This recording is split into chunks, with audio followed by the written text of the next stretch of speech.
gente? Eu não sei se vocês meio que chegaram a reparar que hoje em dia, às vezes a gente conta uma história sorrindo dos momentos que a gente passou se cagando no choro, né? Um momento de sofrimento que a gente teve. E vira tudo piada. Mas só dá risada que nunca passou por isso. Porque uma vez eu tomei uma surra da mãe, mas não foi que eu tomei uma surra, não. A mãe veio me esgualepou no cacete. Pense numa surra bem dada. Eu acho que nem cavalo no arado não levou tanta chibatada que nem eu levei naquela surra da velha.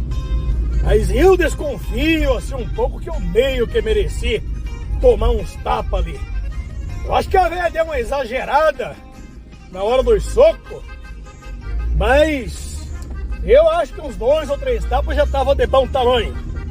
Mas fazer o quê? A velha não concordava muito comigo nesse sentido. Eu apanhei que nem boi no arado.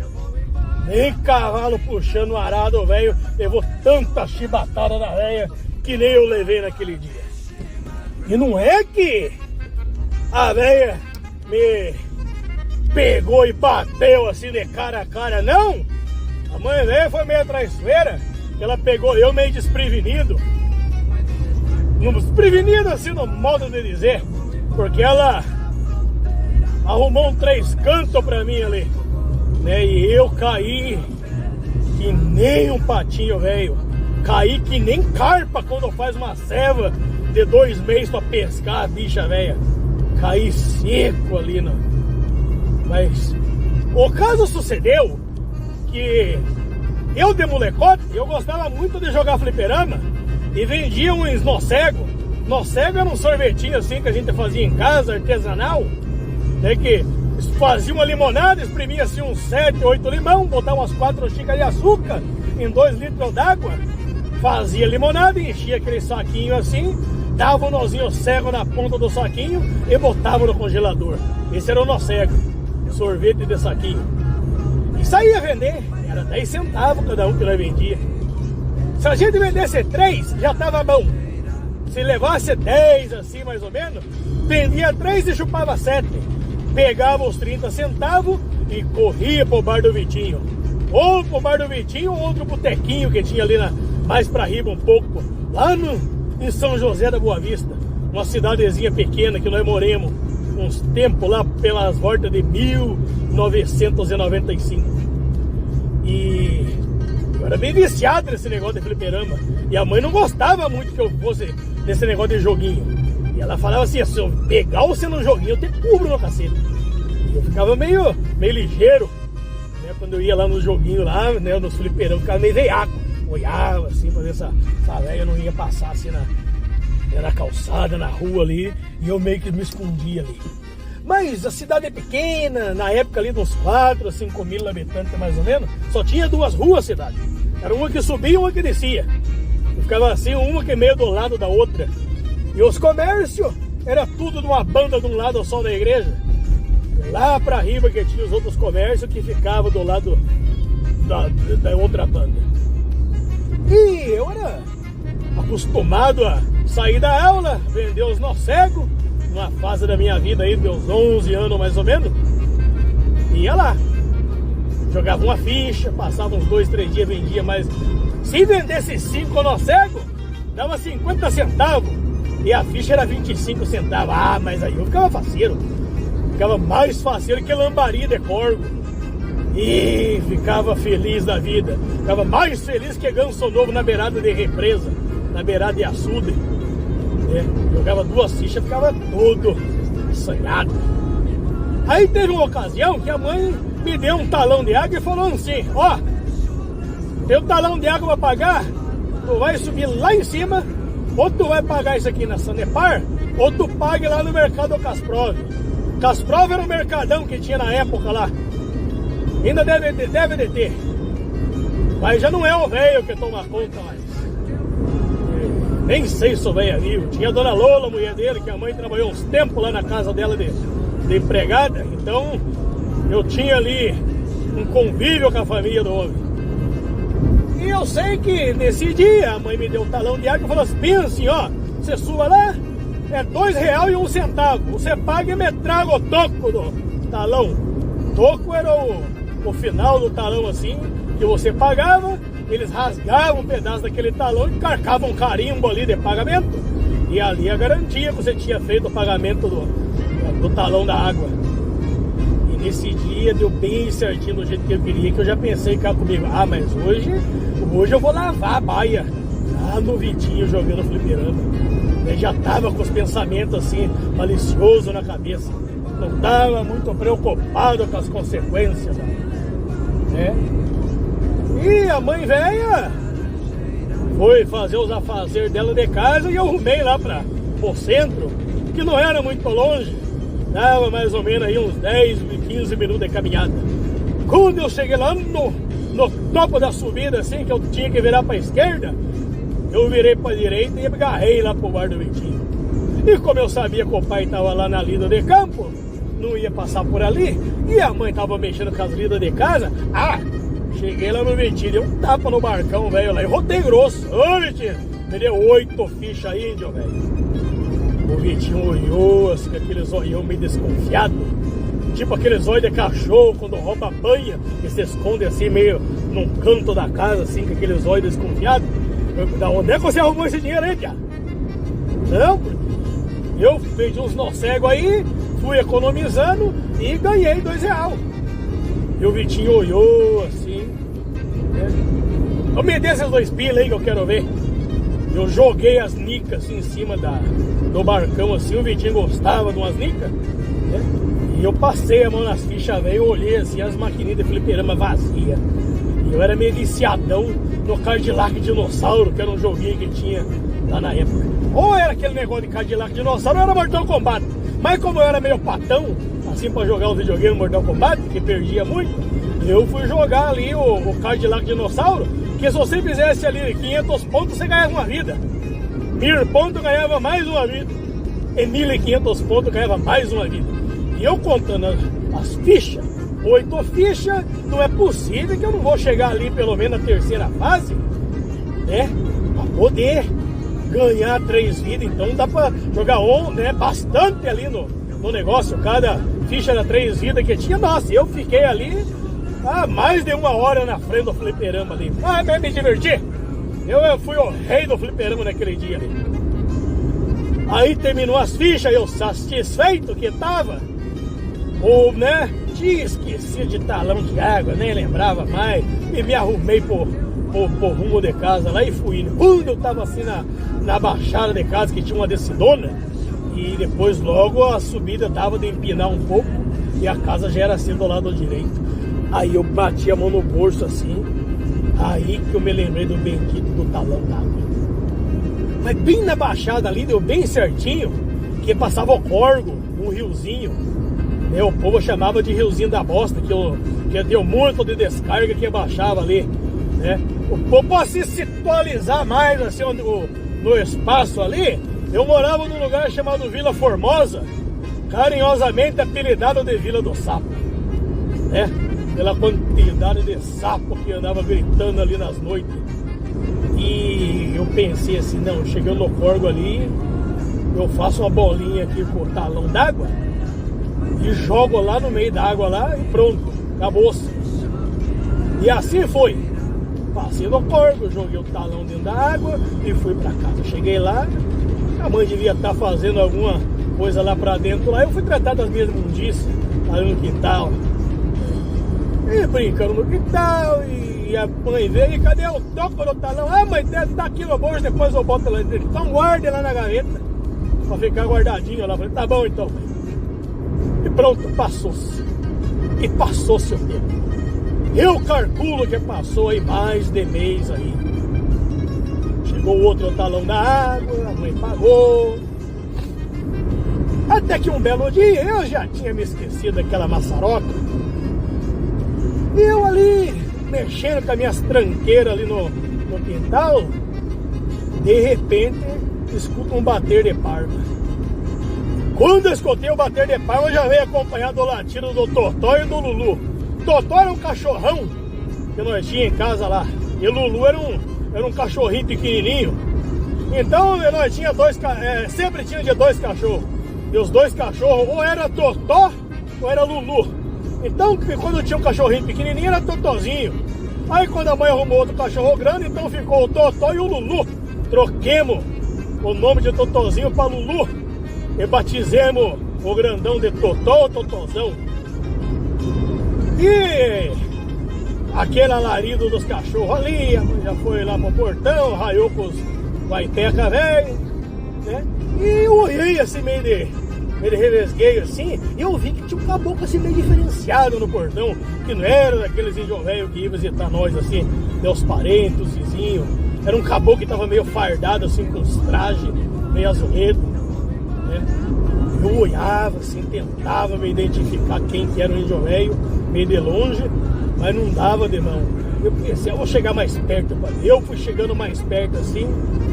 Quando eu fui chegando assim, que eu meio que percebi que eu vi na camisa do índio velho escrito Sanepar, na hora assim me deu um frio na boca do estômago, né?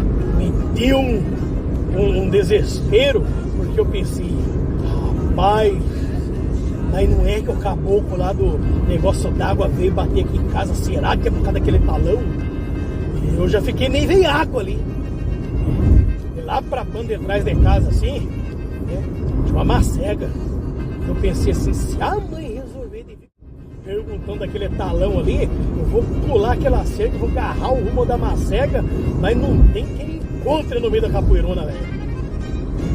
E passou-se um pouco ali, eu vi que a mãe veio, meio que entrou em desespero e voltou pras bandas de casa aqui, entrou meio correndo assim pra dentro de casa. E o índio velho ficou lá no portão assim, meio do lado de fora, olhando o tempo passar. E eu, né, meio preocupado assim com a situação, entrei ali pra porta da cozinha assim e fui querer, né, meio que espionar o que a mãe tava fazendo. E a velha tava meio desesperada lá dentro do quarto e falando com ela mesmo. E, ai meu Deus do céu, que eu sei que eu paguei essa conta de água, que meu Deus do céu, que vão cortar água aqui de casa, que não é possível, que eu tenho certeza que eu paguei, porque eu não sou de deixar a conta pra trás. Ai meu Deus do céu, me ajuda. Ai minha Nossa Senhora. Ô meu São Longuinho, me ajuda a achar esse negócio aqui. Olha, a mãe chamou tanto santo ali naquele dia, que se tudo eles resolvessem de vir ajudar, não ia caber nem a metade da casa, velho. É, não ia. Era muita gente que a mãe chamou. E a mãe, ela tinha um costume meio feio, que quando ela ficava assim meio nervosa, ela contagiava os outros assim ao redor com nervosismo. E quando a mãe foi ficando meio nervosa, procurando aquilo ali, eu fui ficando meio nervoso assim também, já sabendo que a velha não ia encontrar nada. De repente ela meio que escutou ali uns barulhos que eu fui fazendo com meus passos ali. Sandro, vem aqui, filho. Vem ajudar a mãe a achar um talão de água aqui, que o homem vem cortar a água aqui, porque eu sei que eu paguei, porque eu sou de pagar minhas contas, que eu não deixo conta pra trás. E vai eu ajudar a mãe a achar o talão de água ali, né? Já meio arisco, que eu sabia que não ia encontrar nada. Aí tava fazendo de conta que ele tava procurando alguma coisa, né? E de repente assim eu vi que o negócio ia ficar mais complicado ainda, que o homem ia passar a faca nos canos de casa e ia cortar água. Ah! Me enchi de coragem assim, dei uns tapas no peito assim, dei uma tossida meio forte. Falei, mãe, cala a boca, tia, me ajuda a achar esse talão d'água, como tá esperando, vai cortar água. Olha, mãe, eu acho que não adianta a senhora procurar muito aí não, que eu acho que eu perdi esse talão de água aí. E a mãe parou. Ela olhou, como é que é? Eu acho que eu perdi esse talão de água aí. E a mãe olhou assim pra mim e eu vi que a feição da mãe começou a mudar. Eu olhei dentro dos olhos da velha. E a mãe, ela tinha uns olhos assim, meio esverdeado. De repente, quando eu falei que eu perdi o talão da água, eu vi os olhos da mãe ficar preto. Os olhos da velha ficou mais preto que a consciência de Judas, depois que traiu Cristo. E a mãe ficou com aqueles olhos inebriados de raiva. E você não pagou o talão d'água, né? Não, mãe, paguei não. Aí a mãe deu uma suspirada, olhou pro chão, olhou assim pra riba, né? Que nem tava pedindo perdão pra Deus pelo que ia acontecer mais tarde. Eu, mais uma suspirada, foi lá e buscou uma bolsinha que os candidatos davam assim pra guardar as nicas. Foi lá e pegou uns trocos, saiu lá fora lá, trocou 2 dedos de prosa com O caboclo que tava esperando no portão e saiu. Foi lá na Sanepar. E eu ali me passou 50 pensamentos velho na cabeça. Do que eu ia fazer com a vida velha a partir dali. Mas eu pensei assim comigo, mas será que a mãe vai me bater? E fiquei com aqueles pensamentos assim, mas eu não sei quanto tempo passou, mas pra mim foi coisa que passou aí uns 10 segundos e eu escutei a dobradista do portão lá. Aquilo deu um arrepio assim nas cadeiras do nego velho, que eu já sabia que se tratava da mãe voltando pra casa. E ela já chegou, abriu a porta, olhou. Só que eu olhei pra cara da mãe e ela não tava com aquela cara de raiva. Ela não tava com aquele semblante ameaçador. Ela até deu uma risadinha assim, disfarçada. Ah, filho, pronto. Ufa! Graças a Deus, graças a minha Nossa Senhora. Não vão mais cortar água. Graças a Deus. Ela foi lá, barreu o joelho velho no chão perto da cama, dando graças a Deus, e pagou a conta d'água. E a mãe era aquela velha sistemática, que ela não gosta de ficar devendo. Ela vende o fogão da casa, se for preciso, para pagar uma conta d'água. E ali, de repente, ela me olhou de novo e deu uma risadinha assim. Aquela risadinha cínica assim. Não esquente a cabeça, filho, já tá tudo resolvido. Pode brincar. E aquele desespero que eu tava dentro de mim assim, na hora, né, mingou, cessou-se. E eu pensei, desce eu me salvo. E virei de costa. Quando eu virei de costa, eu vi assim um clarão na frente dos olhos. E eu não tinha entendido muito bem o que era. De repente assim, né, me deu o entendimento do que tinha acontecido, que eu me vi ajoelhado no chão.